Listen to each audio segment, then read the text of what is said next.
Business की कुछ ताजा खबरें आज की छोटी सी वीडियो में। तो आज की फर्स्ट न्यूज इंडियन एक्सपोर्ट्स की ग्रोथ के बारे में है 2025 की, जिसमें कि recently commerce minister Piyush Goyal ji ने बताया कि 2025 में इंडिया के एक्सपोर्ट्स $870 बिलियन से ऊपर जा सकता है और साथ में 2024 से 2025 यानी पिछले साल के $825 बिलियन के रिकॉर्ड को भी तोड़ सकता है। साथ में अगर गुड्स और सर्विसेज के एक्सपोर्ट्स के बारे में बात करी जाए तो गुड्स के एक्सपोर्ट के केस में 5 से 6% की ग्रोथ देखने को मिल सकती है। वहीं सर्विस की अगर हम बात करें जो कि हो सकती है 9 से 10% तक, और जिसमें कि अगेन हमारे टॉप परफॉर्मिंग सेक्टर्स जो कि बहुत पहले से चले आ रहे हैं जैसे कि फार्मा, इंजीनियरिंग सेक्टर और इलेक्ट्रॉनिक्स से काफी ज्यादा डिमांड देखने को मिल सकती है। तो बढ़ते हैं नेक्स्ट न्यूज पर, जो कि इंडिया के लिए एक अच्छी न्यूज के बारे में है क्योंकि इस वक्त इंडिया की रैंक इंप्रूव हुई है इनकम की इक्वालिटी में, जिसके साथ इंडिया इस वक्त बन गया है 4th largest most equal nation. तो रिसेंटली वर्ल्ड बैंक के डेटा के हिसाब से इंडिया अब दुनिया का 4th लार्जेस्ट इनकम इक्वल देश बन गया है, जिसमें कि इंडिया गिनी इंडेक्स के हिसाब से 25.5 पॉइंट के साथ इस वक्त स्टैंड कर रहा है। और वहीं अगर यूएस और चाइना की बात करें तो वो हमसे इस वक्त पीछे है। इस वक्त यूएस 41.8 पॉइंट्स के साथ है, वहीं चाइना 35.7 पॉइंट्स के साथ है। अब अगर किसी को गिनी इंडेक्स के बारे में नहीं पता तो मैं उन्हें बता दूं कि ये इनकम इक्वालिटी को कैलकुलेट करता है, जिसमें ये जितना लो होता है उतना ही ज्यादा इनकम इक्वालिटी होती है। और इस पूरी रिपोर्ट के पीछे कैलकुलेशन वर्ल्ड बैंक ने कुछ इस हिसाब से बनाई है। 2011 से लेकर 2023 तक के बीच में 171 मिलियन लोगों को एक्सट्रीम पॉवर्टी से बाहर निकाला गया है गवर्नमेंट स्कीम्स के थ्रू या फिर लोगों ने खुद इम्प्रूव किया है, जिसकी वजह से इंडिया का जो पॉवर्टी रेट है वो 16.2% से गिरकर इस वक्त 2.3% पर आ गया है। बढ़ते नेक्स्ट न्यूज पर, जो कि गवर्नमेंट के टोल चार्जेस 50% के कट के बारे में, इसमें गवर्नमेंट ने रिसेंटली कुछ नेशनल हाईवे सेक्शन पे टोल चार्जेस को 50% तक कम कर दिया है, जहां टनल्स, ब्रिज और फ्लाईओवर्स या फिर एलिवेटेड रोड्स हैं। और अब साथ में टोल की कैलकुलेशन जो है वो नए रूल से होने वाली है, जिसमें कि 10x का स्ट्रक्चर लेंथ या फिर 5x का टोटल हाईवे सेक्शन लेंथ को नोट किया जाएगा और जो भी इन दोनों में से कम होगा उस पे टोल लगा दिया जाएगा। तो बढ़ते हैं नेक्स्ट न्यूज पर, जो कि नीरव मोदी के भाई निहाल मोदी के बारे में है, जिनको कि अरेस्ट कर लिया गया है यूएस के अंदर सीबीआई और ईडी की रिक्वेस्ट के बाद। अब यूएस में इनको अरेस्ट क्यों किया गया तो इसके पीछे कारण है, उन्होंने मैनहट्टन के एक टॉप डायमंड फर्म से $2.6 मिलियन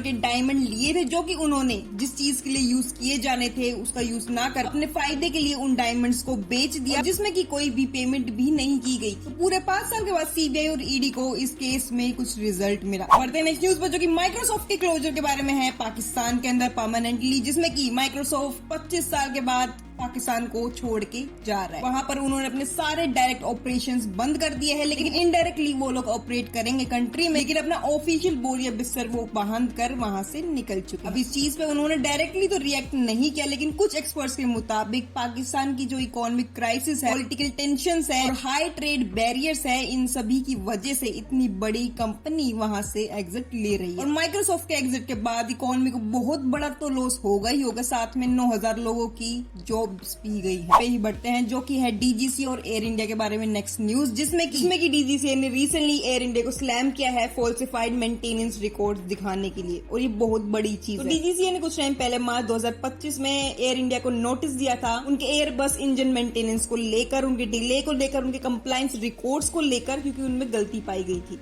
इसलिए उन्होंने नोटिस भिजवाया एयर इंडिया को। लेकिन एयर इंडिया ने उस चीज को मैनिपुलेट किया और डीजीसीए के मेमो के हिसाब से एयर इंडिया ने अपने मेंटेनेंस सॉफ्टवेयर में झूठी एंट्रीज कर रखी थी ताकि लोगों और सबको गुमराह किया जा सके। तो बढ़ते हैं नेक्स्ट न्यूज पे, जो कि एफएनआई के इंस्टाग्राम पेज के बारे में है, जिसको आप फॉलो कर सकते हो अगर आप और एक्स्ट्रा बिजनेस न्यूज में इंटरेस्टेड हो तो। बढ़ते हैं नेक्स्ट न्यूज पे, जो कि इंडिया और यूएस की ट्रेड डील्स की रिपोर्ट के बारे में है, जिसमें कि ब्लूमबर्ग रिपोर्ट के मुताबिक अगर इंडिया और यूएस की ट्रेड डील साइन हो जाती है, उसमें इंडिया के एक्सपोर्ट्स की यूएस के अंदर 64% की बढ़ावत देखी जा सकती है। साथ ही में इसी वजह से हमारी जीडीपी में भी 0.6% की ग्रोथ देखने को मिल सकती है, जो कि बहुत अच्छी चीज है। बढ़ते हैं नेक्स्ट न्यूज पर, जो कि लेंसकार्ट के इन्वेस्टमेंट के बारे में है मुंबई के अंदर, जिसमें कि